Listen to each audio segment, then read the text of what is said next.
যাকাতের শাব্দিক অর্থ বৃদ্ধি করা, বাড়ানো, বৃদ্ধি করা, পবিত্র করা, পরিষ্কার করা, পরিচ্ছন্ন করা, পরিশুদ্ধ করা। কিসের অর্থ? যাকাতের শাব্দিক অর্থ বাড়ানো, বাড়ানো, বাড়ায়, বৃদ্ধি করে, বৃদ্ধি করা, পরিষ্কার করে, পরিচ্ছন্ন করে, ক্লিয়ার করে দেয়। কি করে? যাকাত। আল্লাহু আকবার। বর্তমান যাকাতের কথাই শুনলে মনে হয় যে কমে গেল, হায় হায় চলে গেল। 10,000, 5,000, 20,000, 1 লক্ষ, 2 লক্ষ, 5 লক্ষ বুঝি চলে গেল, মনে হয় কমে গেল। কিন্তু স্বয়ং যাকাতের অর্থই আল্লাহ বলেন যে এটা মালকে বৃদ্ধি করে।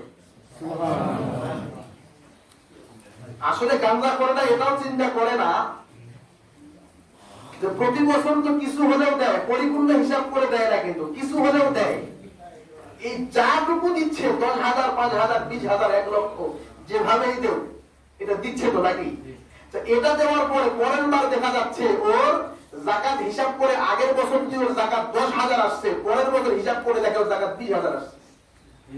এটাতেই তো একটু মাথার সঙ্গে বিবেক খাটিয়ে দেখা দরকার। আমার সম্পদ যদি নাই বাড়ে, যাকাতের হার বাড়লো কেন?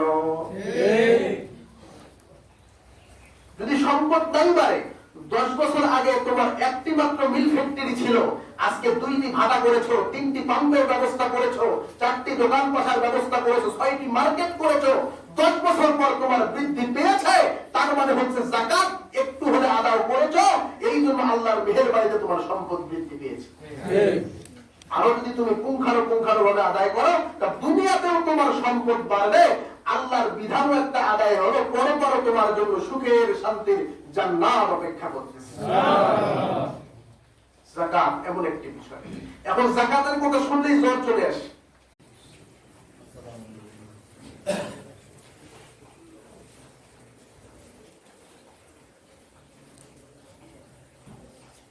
আলহামদুলিল্লাহ,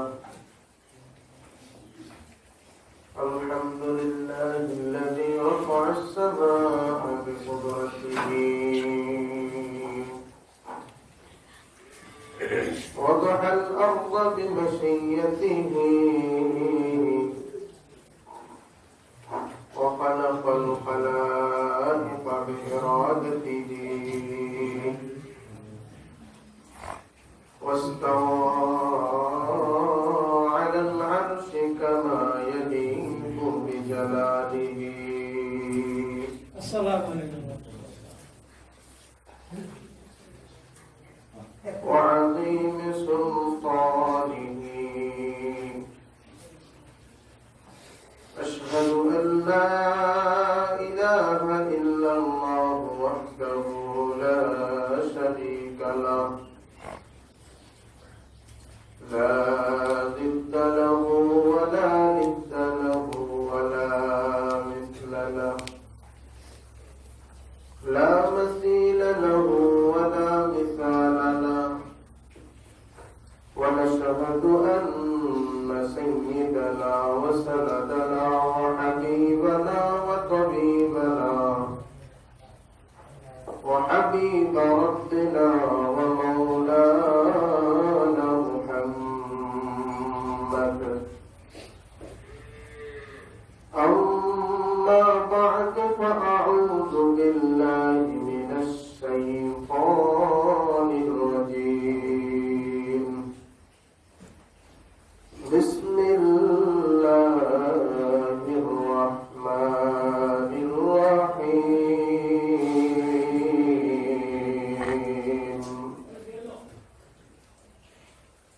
أقم الصلاة وآتوا الزكاة ومن يقرض الله قرضا حسنا صدق الله المولانا العظيم وصدق رسوله النبي الأمي الكريم، ونحن على ذلك لمن الشاهدين والشاكرين. الحمد لله. الله جل جلاله সুবহানাহু ওয়া তাআলা আলিশান মহিয়ার দরবারে লক্ষ কোটি শুকরিয়া সুজুদ যে আল্লাহ রাব্বুল আলামিন বৃষ্টি বাদলকে অপেক্ষা করে মাহে রমাদানের শেষ জুমায় আমাদের সকলকে বৃষ্টি কাদা সবকিছুকে অপেক্ষা করে আল্লাহর ঘরের মেহমান হওয়ার জন্য কবুল করে নিলেন। এই জন্য শুকরিয়া আদায় করি আলহামদুলিল্লাহ।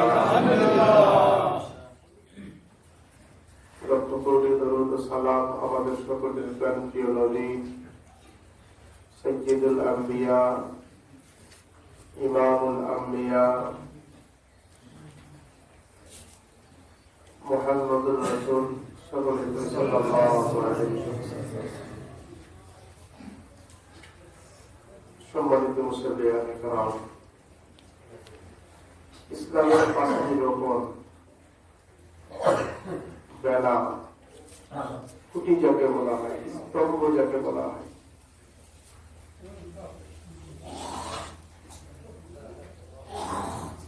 সাধারণত আমাদের ঘরগুলো একটু বেশি শীত দিচ্ছে তো একটু কমাতে সৃষ্টি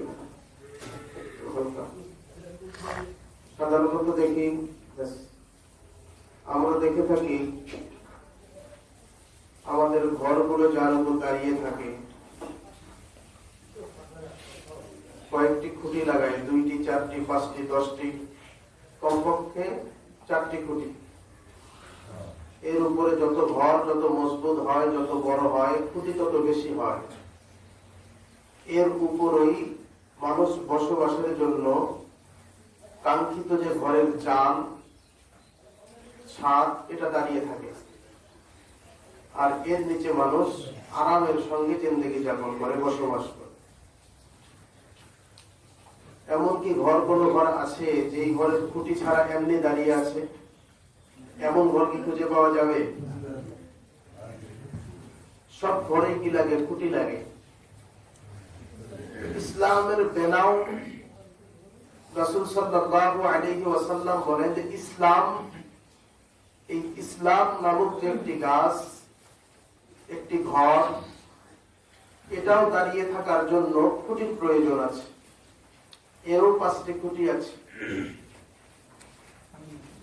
ওই সময়ের তাঁবুর দিকে লক্ষ্য করে 5টি খুঁটির উপমা দেওয়া হয়, কারণ তখন মরুভূমি এলাকা, সবাই তাঁবু করে থাকতো, বিভিন্ন জায়গায় যাইতো, সফর করতো, যুদ্ধ জেহাদে যাইতো, তাঁবু করে থাকতো। 4 করে 4টা খুঁটি, আর মাঝখানে আরেকটা খুঁটি দিলে কি তাঁবু হয়ে গেল, সুন্দর একটা থাকার ব্যবস্থা হয়ে গেল।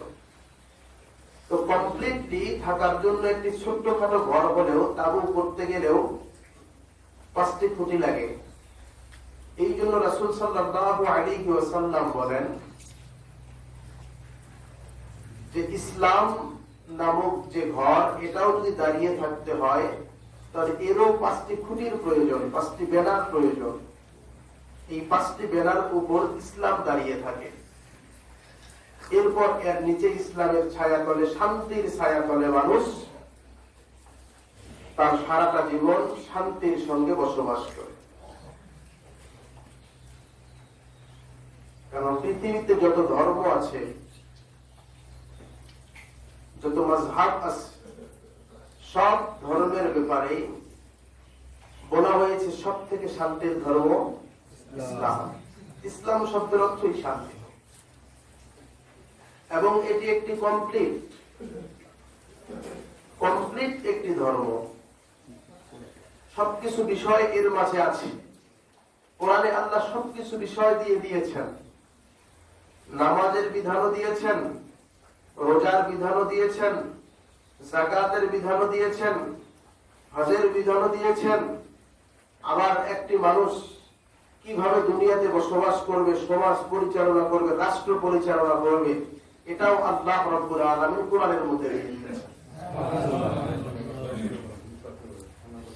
ইসলামের মধ্যে যখন মুনাফিকিনরা, মুশরিকিনরা, বিধর্মীরা আঘাত করবে, ইসলামকে তারা দখল করার চেষ্টা করবে, ইসলামকে হ্যায় প্রতিপূর্ণ করার চেষ্টা করবে, ইসলামের যেসব মেইন বিষয় এগুলোর মধ্যে যারা হস্তক্ষেপ করার চেষ্টা করবে, মুসলমানদের উপর যখন আঘাত শুরু করবে, এদের থেকে মুসলমানদেরকে রক্ষা করার জন্য জিহাদ নামক বিষয়টাও আল্লাহ তাআলা কোরআনের মধ্যে দিয়ে দিয়েছেন।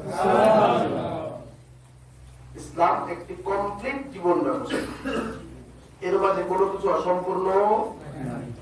সুতরাং এটা আমার ব্যক্তিগত বলা, কোরআন থেকে বলা, কোরআনের বাইরে নয়। সুতরাং যদি আমরা কেউ বলি যে এটা কোরআনের বাইরে, হুজুর সমাজ পরিচালনার করার কথা কেন বললেন, এটা কোরআনের বাইরে। হুজুর জিহাদ ফি সাবিলিল্লাহর আলোচনা কেন করলেন, এটা কোরআনের বাইরে। যদি আমরা এমন মনোমানসিকতা কেউ করে থাকি, তাহলে বুঝতে হবে সে ইসলামকে কমপ্লিট জীবন ব্যবস্থা মানে না। কারণ তার হিসাবে না ইসলামে নাই। ইসলামে না থাকার মানে হচ্ছে কি ইসলাম স্বয়ং সম্পূর্ণ?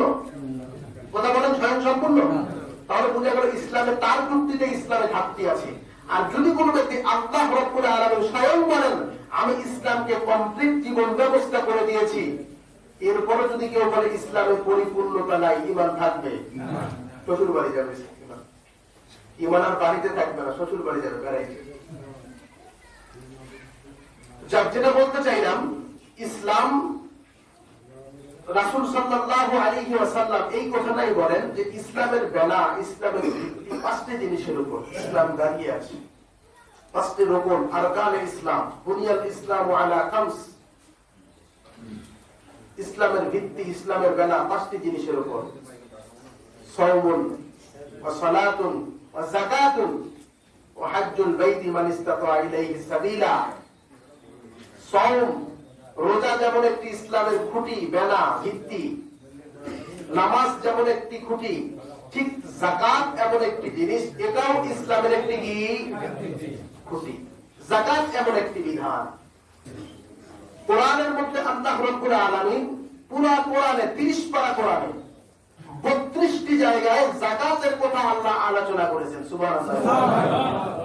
এক দুইটি জায়গায় না, 32টি জায়গায় আল্লাহ রাব্বুল আলামিন সুবহানাহু ওয়া তাআলা যাকাতের আলোচনা করেছেন 32 জায়গায়। এর মধ্যে 28টি জায়গায় নামাজের আলোচনার সঙ্গে সঙ্গে যাকাতের আলোচনা করেছেন।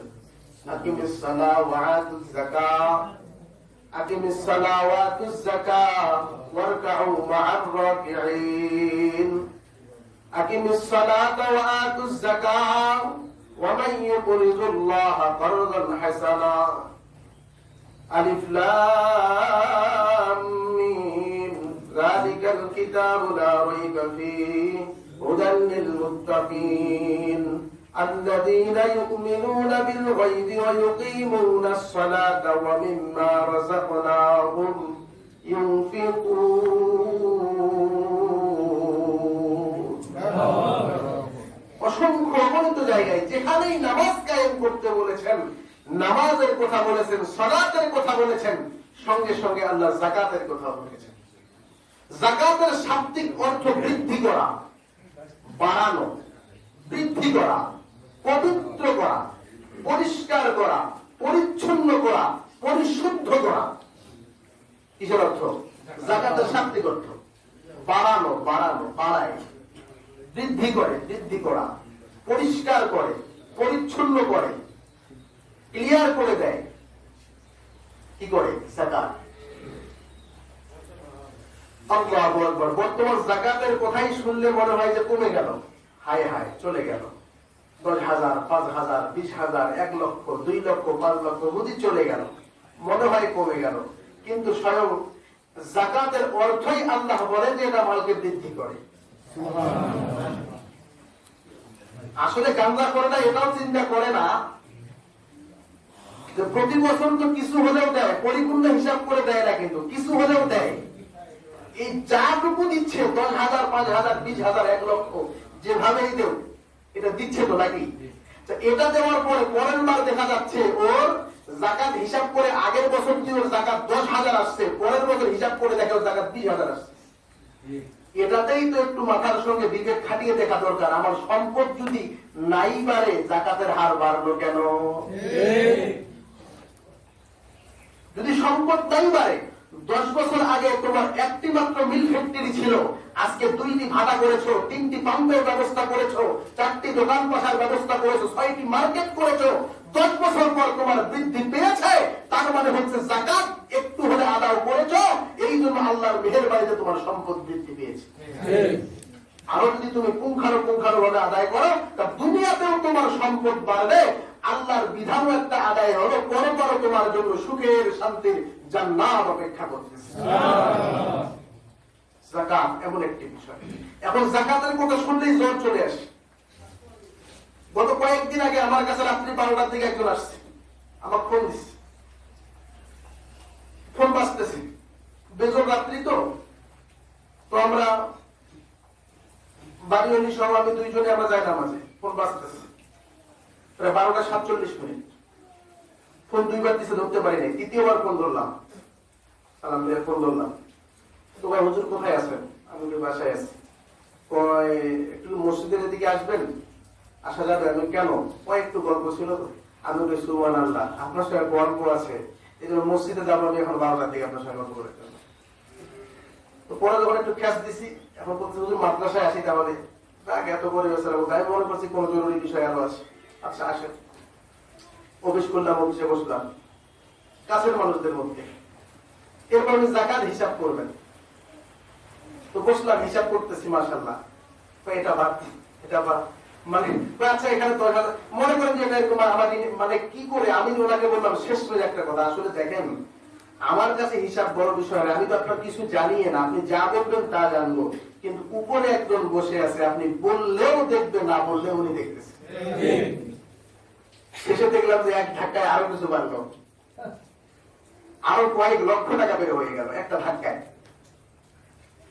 তো আসলে মানুষের সমাজের ভয় করে লাভ নাই। মানুষ কি বলবে আমি যদি যাকাত না দিই, মানুষ কি বলবে আমি এত বড় একজন ব্যবসায়ী, আমি এত বড় একজন ইন্ডাস্ট্রিজ এত কিছু পরিচালনা করি, আমি যদি না দেই মানুষে কি বললো, আমি এত বড় একজন নেতা, আমি এত বড় সমাজ পরিচালনা করি, আমি যদি না দেই মানুষে কি বললো, লোকে কি বললো, এটা দেখার বিষয়। উপরে তোমার সম্পদ সব হিসাব করতেছেন একজন বসে, তাকে হিসাব করে তোমার যাকাতের বিধানগুলো আদায় করতে হবে। উলামায়ে কেরাম বলেন যে সমস্ত মানুষের উপর যাকাত ফরজ, কোরআন হাদিস প্রমাণ করে, এরা যদি পুঙ্খানুপুঙ্খানুভাবে যাকাত আদায় করে, সমাজের মধ্যে অভাবী মানুষ খুঁজে পাওয়া যাবে না। বলবে ভাই আমার আর প্রয়োজন নাই, এমন কথা বলবে। অবহেলিত ভাবে কোন দিনই প্রতিষ্ঠান, ধর্মীয় প্রতিষ্ঠান, মাদ্রাসাগুলো বোর্ডিং এর খাদ্যের অভাব হবে না, বাচ্চাদেরকে খারাপ খাবার খেতে হবে না, গোস্ত মাছ খেতে থাকবে। এমন পরিস্থিতি যদি কেউ পুঙ্খানুপুঙ্খানুভাবে হক অনুযায়ী আদায় করে, আল্লাহকে ভয় করে।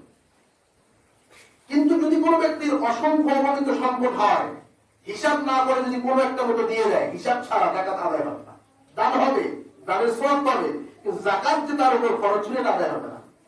মোটামুটি হলেও তাকে হিসাব করতে হবে, হিসাব করে তারপর যাকাতের বিদায় করা। যাই হোক, যাকাত শব্দের অর্থ হচ্ছে বৃদ্ধি করা। আমরা অনেকেই জানিও না, ওই কয় না যে অনেকে ঘুমায় আছে, সে জানেই না যে সে মা হয়েছে।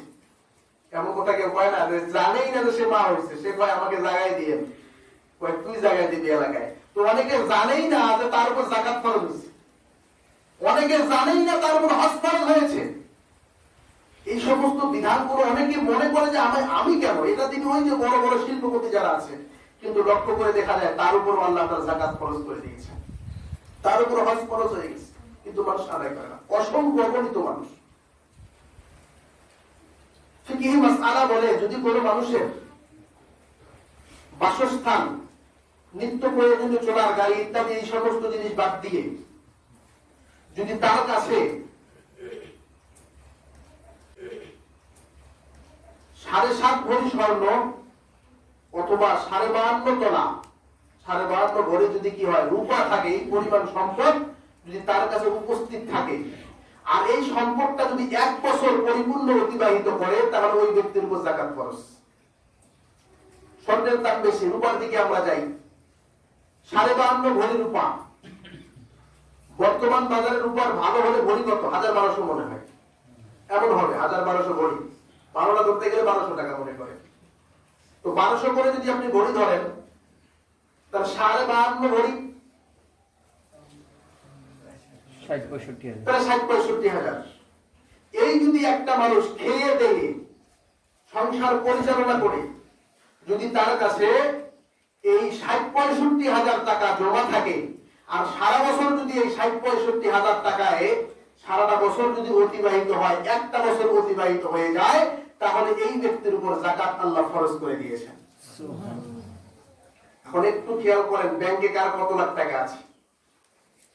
কতজনের ব্যাংকে দেখা যায় ১,৭০,০০০, ৮০,০০০, ২ লক্ষ, ৫ লক্ষ, কত টাকা আছে, কত টাকা উপস্থিত, কত সম্পদ উপস্থিত। এই পরিমাণ স্বর্ণ যদি ঘরে থাকে, রূপা যদি ঘরে থাকে, তারপরও যাকাত ফরজ। কিন্তু এটা আমাদের কাছে অনেক কঠিন মনে হয়, কঠিন বিধান মনে হয়। এদের জন্য অনেক সুসংবাদ, অনেক সুসংবাদ। আল্লাহর কি কোনো কিছুর অভাব আছে? কোনো কিছুর অভাব নাই। হাদিস শরীফ প্রমাণ করে, বান্দা যখন কেউ যাকাত প্রদান করে, কেউ দান করে, এটা যেই গরিবের হাতে দিল, মিসকিনের হাতে দিল, অসহায় মানুষের হাতে দিল, এর হাতে যাওয়ার আগেই আল্লাহর কুদরতি হাতে জমা হয়ে যায়। আগে আল্লাহর কুদরতি হাতে জমা হয়, এরপর সেখান থেকে বান্দার হাতে চলে আসে। সুতরাং যে পাইল যাকাতের টাকাটা, এ যত সৌভাগ্যবান, তার অভাব দুনিয়াতে কিছু মোচন হলো, তার থেকে কোটি কোটি কোটি গুণে সৌভাগ্যবান ওই ব্যক্তি যে যাকাত আদায় করলো। ওটা আমার বোঝেন নাই? কেন সে সৌভাগ্যবান? কারণ তার টাকাটা দুনিয়ার সাধারণ একজন গরিবের হাতে যায় নাই, মিসকিনের হাতে যায় নাই, তার সম্পদটা সরাসরি আল্লাহর হাতে জমা হয়ে গেছে। আকিমিস সালাতা ওয়া আতুজ যাকাত ওয়া মান ইউকরিদুল্লাহা কারদান হাসানা। আল্লাহ রাব্বুল আলামিন বলেন, তোমরা নামাজ কায়েম করো, যাকাত প্রদান করো, আর তোমাদের মধ্যে কোন ব্যক্তি আছে আমি আল্লাহকে তোমরা দিবা উত্তম করজ। আমি আল্লাহকে ঋণ দিবা, তোমরা কে প্রস্তুত আছো? কিসের মাধ্যমে আমাকে ঋণ দিবা? কিসের মাধ্যমে আমাকে করজ দিবা? দুনিয়ার জমিনে অভাবীদের কাছে তোমার সম্পদগুলো হিসাব করে করে তুমি যাকাত আদায় করবা। ঈদুল ফিতর আসলে তোমার যদি সামর্থ্য হয়, তুমি যখন ফিতরা আদায় করবা, মাঝে মধ্যে তোমার সম্পদ থেকে ফি সাবিলিল্লাহ, আল্লাহর রাস্তায় তুমি দান খয়রাত করবা। এগুলো যখন তুমি করতেছো, দুনিয়ার মানুষের কাছে যাওয়ার আগে আমি আল্লাহর ব্যাংকে এটা ঋণ জমা হয়ে যায়। আল্লাহ রাব্বুল আলামিন বলেন, তুমি কি মনে করছো আমি গরিব? না না, আমি আল্লাহ গরিব নয়, গরিব নয়। তবে দুনিয়ার গরিবদের হাতে তুমি দিচ্ছ, তাদের হাতে দেওয়ার আগে আমি আল্লাহর খাতায় এটা জমা হয়ে যায়। আল্লাহ রাব্বুল আলামিন বলেন, দুনিয়ার সমস্ত মানুষগুলো ফকির, গরিব, আমি আল্লাহর কোনো কিছুর অভাব নাই। আমি আল্লাহর মতো ধনী আর পৃথিবীতে একটাও নাই। আমি আল্লাহর সমকক্ষ কেউ নাই, আমার মতো আর ধনী কেউ নাই। ইয়া আইয়ুহান নাস আনতুমুল ফুকারাউ ইলাল্লাহ ওয়াল্লাহু হুয়াল গানিয়ুল হামিদ।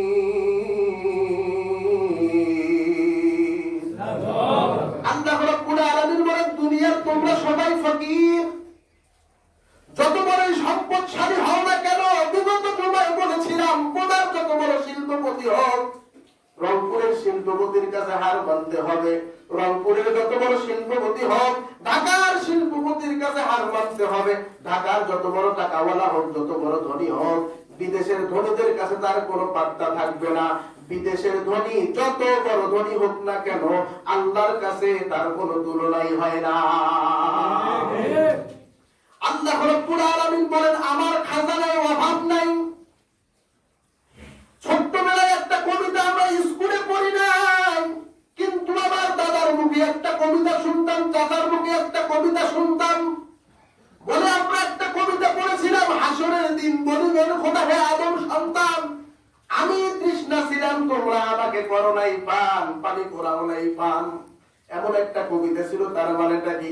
আল্লাহ ডেকে বলবে, আমি পিপাসিত ছিলাম কিন্তু তোমরা আমাকে পানি পান করাও নাই, আমি ক্ষুধার্ত ছিলাম কিন্তু তোমরা আমাকে খানার ব্যবস্থা করে দাও নাই, আমার পেটে কিন্তু ক্ষুধা ছিল কিন্তু তোমরা আমার ক্ষুধা নিবারণ করো নাই, আমার শরীরে পোশাকের ব্যবস্থা ছিল না কিন্তু তোমরা আমার পোশাকের ব্যবস্থা করো নাই। লোকেরা তখন ডেকে বলবে, রব্বুল আলামিন, আমরা শুনেছি আপনি আলিমুল গায়ব, আপনি সবসময় আরশে থাকেন, আপনার কোনো সাদৃশ্য নাই, আপনাকে কখনোই দেখা যায় না, তাহলে আপনাকে কেমন করে পান করাবো?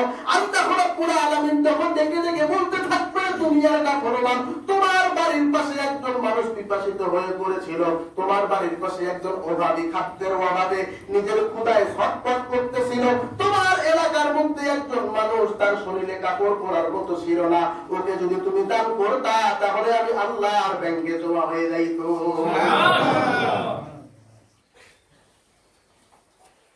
এই জন্য সম্পদ বৃদ্ধি করে যাকাত।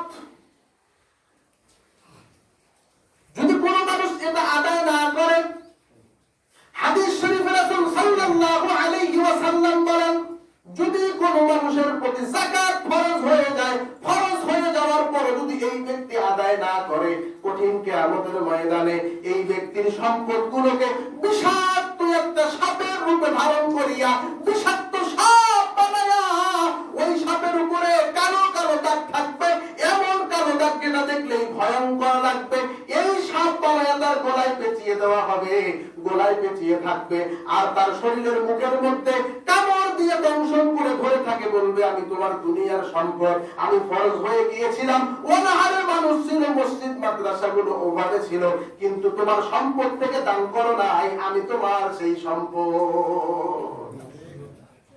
আরেক হাদিস শরীফে রাসূল সাল্লাল্লাহু আলাইহি ওয়াসাল্লাম বলেন, যাকাত ফরজ হয়ে গেছে, সাদকাতুল ফিতর ওয়াজিব হয়ে গেছে, এরপর এই মানুষটা তার সম্পদগুলো আল্লাহর রাস্তায় খরচ করলো না, ফি সাবিলিল্লাহ খরচ করলো না, এই ব্যক্তির কেমন অবস্থা হবে? তার গলার মধ্যে তার সম্পদ দিয়ে বেরি পড়ানো হবে, বেরি পড়ানো হবে।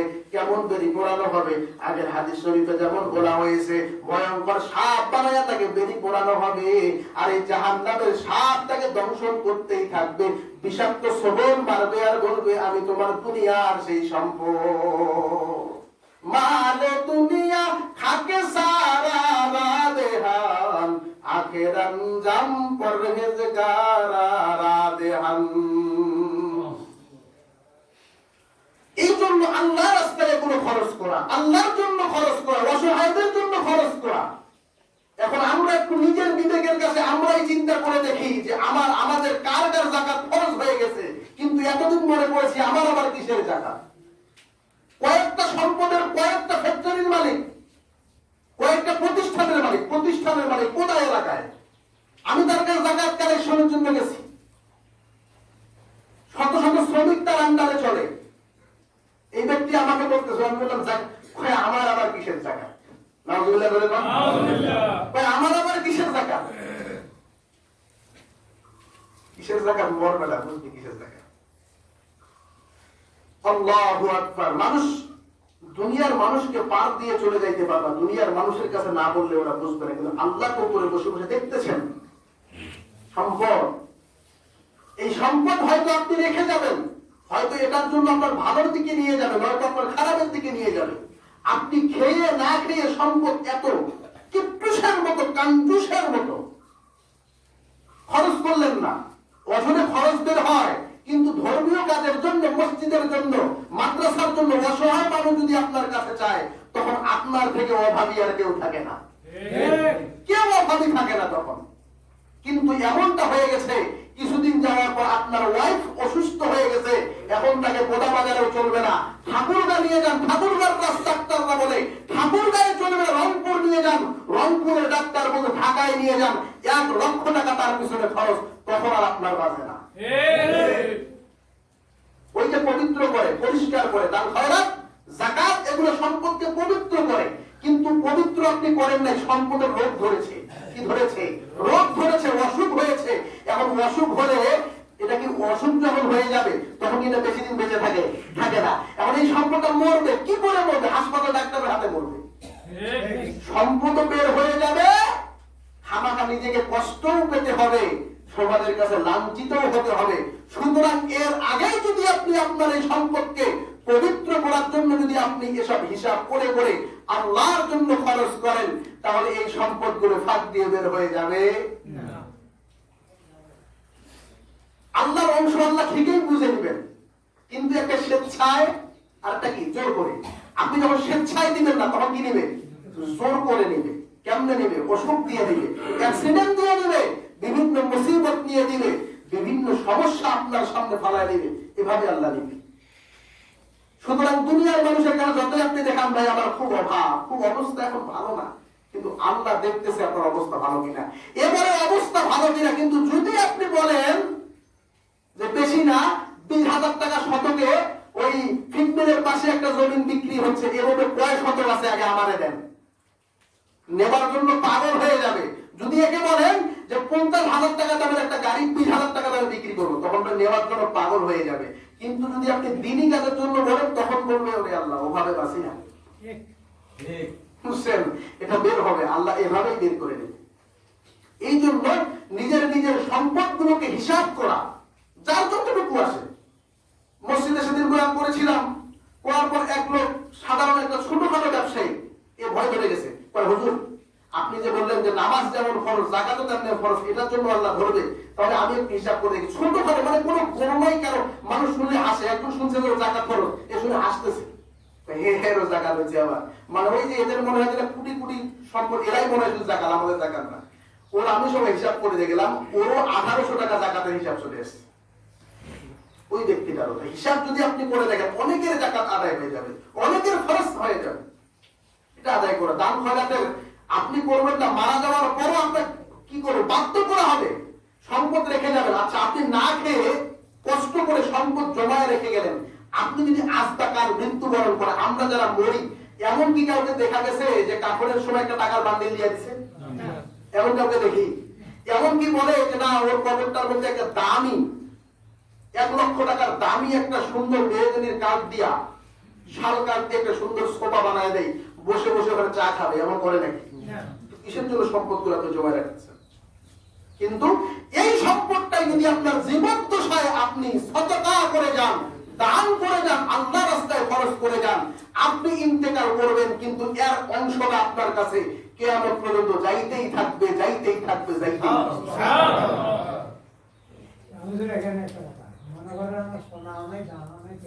এই বিষয়গুলো পরে আলোচনা করবেন, পরে আবার ফোন দিবেন, পরে আলোচনা করবো আমরা। সোনা দানা নাই, ওই সমপরিমাণ সম্পদ যদি আপনার কাছে জমা থাকে, ওই সমপরিমাণ টাকা যদি আপনার কাছে জমা থাকে, আধা বিঘা 1 বিঘা মাটি আছে না, আধা বিঘা 1 বিঘা মাটি না, এটা তো সমাজ আপনার পরিবার তো চালানো লাগবে। এই বিষয়টা যাক, সময় কম, এটা বিষয়ে আলোচনা পার্সোনাল ভাবে আলোচনা করবেন ইনশাআল্লাহ। তো বিষয় হচ্ছে, কোন দিকে চলে গেলাম?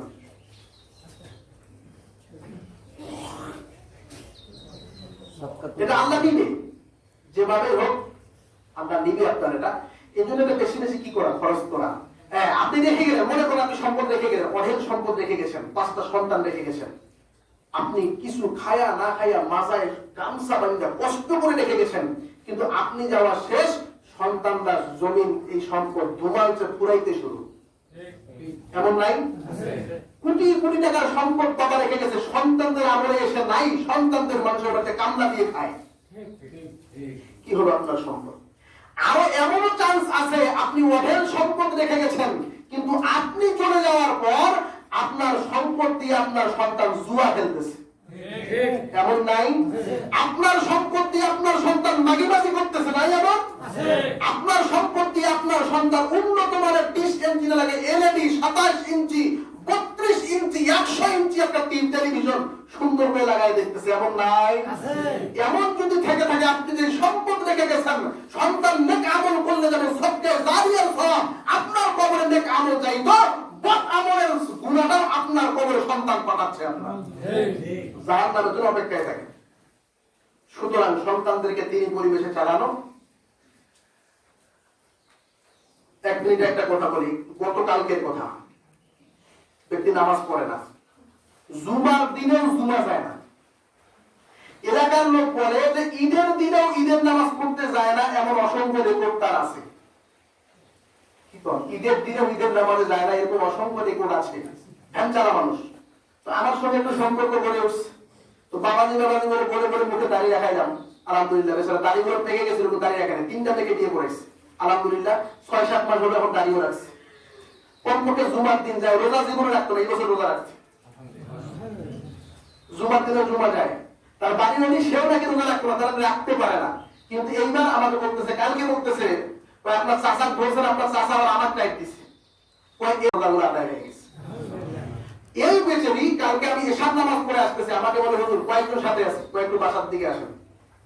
গেলাম, দিনই বুঝ কিচ্ছু নাই, মিথ্যা যে বলবে এমন কথা না। এই মানুষটা বাড়ির দিকে নিয়ে গেছে, যাওয়ার পর বলতেছে হুজুর, মানে কান্নায় ভেঙে বললো, বুম করে কাঁদতেছে। এক সময় এই মহিলা আমার নবী বা আমার গীবত পিছনে গায়ে গায়ে বেড়াইতো, আমার গীবত স্বামী স্ত্রী যেখানে বলে সেখানে বলে বলে বেড়ায়। এই মহিলা কালকে হুমু করে কান্না শুরু করছে, কালকের কথা, এইখানে বসতেছি, আল্লাহ দেখতেছেন। ইনি বলতেছেন যে বাবা আমার 3টা ছেলে মারা গেছে, 3টা মেয়ে আছে। তো কালকে দেখতেছি আমার ছেলেদের মধ্যে একটা ছেলে, কয়েকদিন আগে স্বপ্ন দেখতেছি আমার একটা ছেলে আমার কাছে উপস্থিত হয়ে গেছে। আমি চোখে দেখতেছি সামনে 4-5টা হুজুর, আর পিছনে আমার ভাইয়ের সঙ্গে আপনি দাঁড়ায় নামাজ পড়তেছেন। তো আমার ছেলে আমাকে ডেকে বলতেছে, মা ওই যে হুজুরটা দেখতেছেন আমি খুব ভালোবাসি, খুব ভালো লাগে, আমার খুব ভালো হুজুর, মা আমার খুব ভালো লাগে। তো এই লোকটা যে মাদ্রাসাটা কষ্ট করে চলে চালাইতেছে, ওখানে কিছু দান করিস, কয়েক টাকা একটা অ্যামাউন্ট করে দিছে, নাগরিককে এই টাকাটা দান করিস, পারে বেশি আর কোনো গুরুত্ব দেয়। বলছে পুরো হুজুরদের দিকে, সামনে আরো 4টা হুজুর দেখছে, ওদেরকে দিব, না না এদেরকে না, আমাদের মাদ্রাসা তো বড় হুজুর আছে, ওই হুজুরের হাতে দিবি। সুবহানাল্লাহ এখন কোন নাই। এই বেচারি আর কিছু মনে করে নাই, গুরুত্ব দেয়নি। পরশুদিন রাত্রে আবার স্বপ্ন দেখতেছে, সে দিতে উঠবে তার আগে আগে আবার ছেলে, মা তোর না কইলাম যে টাকাটা তুই দিবি, এখনো দেশ নাই। হুজুরের কাজ চলেছে মাদ্রাসায়, কারণ আমি নয় তার কাছ থেকে আপনার কাছ থেকে নেওয়ার জন্য মিথ্যা বলবো, কিন্তু ও নিজে দেওয়ার জন্য মিথ্যা বলবে না। নিজে মনে করতেছে ওর স্বামীকে কয় আমার কাছে এত আছে, আপনি কিছু দেন। স্বামী স্ত্রী দুজনে বের করে আমার কয় বাবা এইটা নিয়ে একটু দোয়া করেন। ওরাও চায় যে সন্তান বাবা মা দান খয়রাত করুক, এটা বলার উদ্দেশ্য নাকি? তারাও চায়, যারা মরে যায় তারা চায় যে আমাদের রেখে আসা যারা আমাদের নিকটস্থ মানুষ আছে এরা দান খয়রাত করুক, কারণ এই সওয়াবটা আমাদের আমল নামায় জমা হবে। যখন মানুষ মারা যায় এত অসহায় হয় বলা যায় না। তো আপনি যা কিছু করবেন দুনিয়াতে এটা আপনার জন্য জমা থাকবে। এই জন্য আল্লাহর ফরজ বিধান, এই যাকাত যাদের উপর ওয়াজিব হয়ে সদকাতুল ফিতর গরিবের হক, যেটা না বললেই নয়, এগুলো আপনি আদায় করবেন। আর শেষ কথা একটা, সেটা হচ্ছে যে মানুষ এখন বর্তমানে একদল মানুষ সমাজে ছড়াচ্ছে খারাপ কথা। এরা বলতেছে যে মাদ্রাসায় লিল্লাহ বোর্ডিং এ যাকাত দিলে যাকাত আদায় হবে না, এটা সমাজে ছড়াইতেছে। কিন্তু আমি এটা যদি আমার কাছে কেউ চায় প্রমাণাদি কিতাবাদি দলিল দিলে আমি সব দিতে পারবো ইনশাআল্লাহ, কিন্তু এখন সময় কম। এতটুকুই বললাম যে সাধারণদের যাকাতের থেকে এই অংশটা যদি আপনি একটা লিল্লাহ বোর্ডিং এ জমা করেন, আমি বলতেছি আমার এখানে আপনি যে কোনো জায়গায়, আপনার এলাকায় যে কোনো মাদ্রাসা আছে, যে কোনো জায়গায় লিল্লাহ ফান্ড আছে, আপনি যদি এখানে জমা করেন তাহলে 3 গুণ সওয়াব আপনি বেশি পাবেন। এর কোরআন ও হাদিসের রেফারেন্সে আমার কাছে দলিলও আছে, যদি আমার কাছে দলিল চাই দিয়ে আপনাদের কাছে কেউ চায় আমার কাছে নিয়ে আসবেন, দিতে পারবো, কিতাবাদিও আছে আমার কাছে।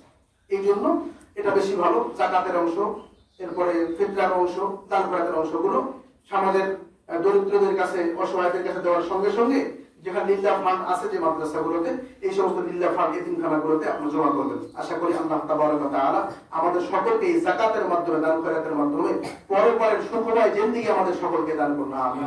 ওয়া আলহামদুলিল্লাহি রাব্বিল আলামিন।